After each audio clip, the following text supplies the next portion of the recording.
In this video, we are talking about 7 tools and tips for your time management skills development. In high school, I tried out for the girls' soccer team, and I remember the coach telling me during tryouts that I was not going after the ball enough. He said that I was waiting for the ball to come to me and that I should go where the ball was going. So why am I telling you this when we are talking about time management tips and tools? Anox Andoh here, a life success coach focusing on intentionally living your best life. Well, the first tip I want to give you is about the fact that to manage your time effectively, you cannot wait for motivation or inspiration to strike, aka the ball to come to you before you act. In this scenario, you must move in the direction that will bring about the motivation. With the soccer thing, I didn't move fast enough, so I didn't make the team. Thank God I figured this one out though, right? With the things that you are not naturally or initially motivated to do, know that motivation often comes after starting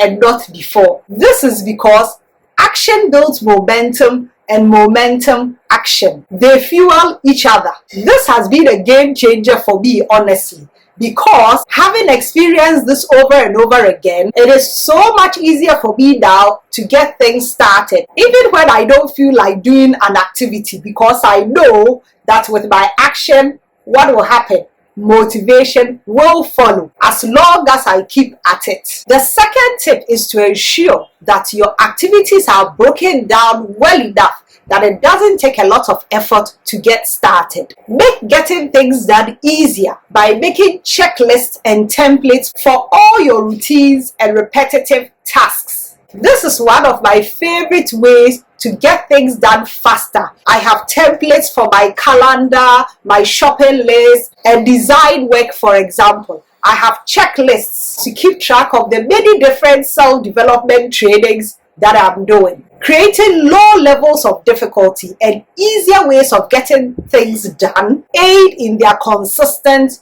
completion. Tip 3 is to do activities for shorter periods of time if required. Say for only 10 minutes, even 5 if it's necessary to get you going. Set a timer for the period, say 10 minutes, knowing that this time period is short and will come quickly. There is also a well-known time management system called Pomodoros, where you divide your workday into 25-minute segments. Work for 25 minutes, take a break for 5 minutes, and so on and so forth. You can, however, make these Pomodoros shorter or longer depending on if you need motivation to keep going, so you do shorter periods, or when you are in the flow and want to work for longer periods. But this is really helpful because you know that timer will go off and your work period can cease on those days or moments when you really don't feel like it, but you know you've got to get things done. The fourth tip then is to use your mind and body's rhythms to your advantage by knowing when your most productive periods are. Know the time of day when you have high motivation, energy, and focus level. This is an excellent way to get the most value out of your time because you'll be most productive at these times. Then you can do your less productive activities where your motivation, focus, and energy levels dip. There are many apps and useful information online on this, so take advantage of them or simply start paying attention to the times of day when you have high levels of energy and times when they are low. Note them down over a period of time. This will help you determine your peak and low periods of energy, focus, and motivation. The fifth tip is to plan your days. This protects your focus time. It protects your energy as well as your motivation. By planning and following your scheduled activities for each day, you consistently get the important things done. You don't let what is going on in the world or even your family and friends pull you in other directions, or worse, open you up to unnecessary distractions such as worry, doubt, fear, which disrupts your focus time as well as dispersing your energy and motivation. The fifth tip is to understand ahead of time that all change is difficult. As Robin Sharma says, change is hard at first, messy in the middle,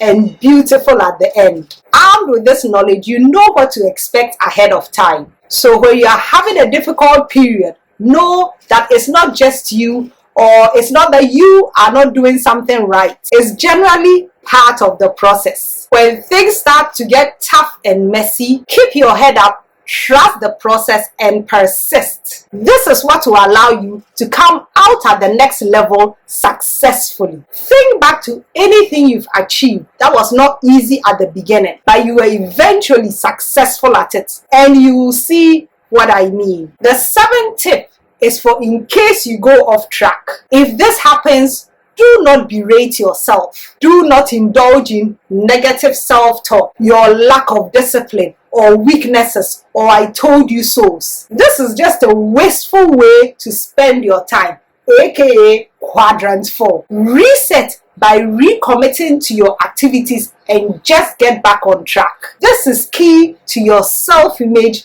and self-care. Think about it. If you were cheering a dear friend or child on in a marathon and they were at a steep hill and having a difficult time, how would you support them in such a situation? With words of encouragement or disencouragement?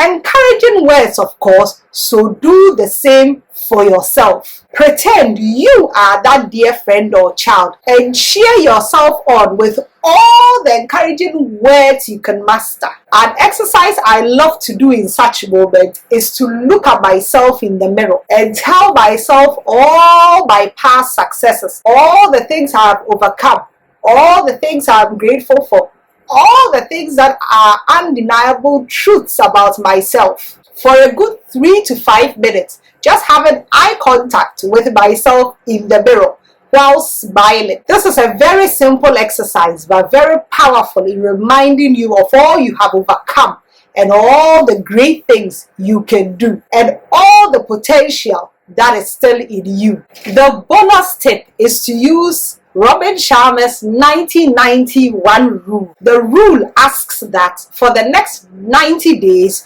you spend the first 90 minutes of your working day on the one singular, most game-changing opportunity or activity. The idea of this tool is to focus you on spending your peak hours when you have the most energy on the single most important activity that will bring the biggest changes that you want in your life much faster. So try out the 90-90-1 rule and tell us of your amazing results later on in the comments. Lastly, see each day as a fresh start. As Maya Angelou says, this is a wonderful day. I have not seen this one before. So give each day your best, spending your time in ways that really count, going where the ball is going. This will make a difference, leading you to the life that you want. If you've liked this video, like and share it with others who can also benefit from it, and leave a comment